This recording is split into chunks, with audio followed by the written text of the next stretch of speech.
Praise the Lord.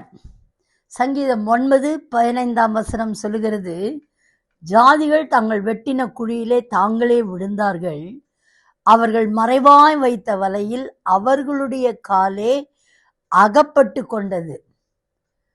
அருமையான தெய்வ ஜனமே, இன்னைக்கும் கர்த்தர் சொல்லுகிறார், நம்ம கூட இருந்துகிட்டே நம்மளோடு பேசி நம்மளோடு பழகி நம்முடைய காரியங்களை அறிந்து நமக்கு நன்மை செய்வது போல என்ன பண்ணுவாங்க, சில பேர் வலைகளை விரிப்பார்கள், குழிகளை வெட்டுவார்கள்.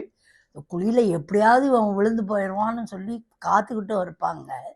எப்படி அந்த ஆமான் மொர்தெகாய் வாழ்க்கையை நாம் பார்க்கும் பொழுது, அவன் போகும்போதும் வரும்போதும் மொர்தெகாயை பார்த்து எரிந்து கொண்டே இருந்தான். பொறாமையிலே அவன் மிகவும் கோபப்பட்டு கொண்டிருந்தான். ஒரு தூக்கு மரத்தை அவன் செய்தான் மொர்தெகாய்க்காய். கடைசியில் அந்த தூக்கு மரத்தில் ஆமான் தான் கொல்லப்பட்டான். அப்படியாய் காரியங்கள் மாறாய் முடிந்துவிடும் அநேக வேளைகளில். அதனால் உங்களுக்கு விரோதமாய் உருவாக்கப்படும் எந்த ஒரு ஆயுதமும் வாய்ப்பதில்லை என்று கர்த்தர் சொல்லுகிறார்.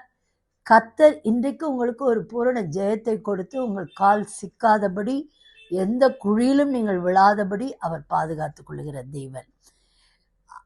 சத்துருக்கள் தாங்கள் வெட்டின குழியிலே அவர்களே விழுந்து போவார்கள்.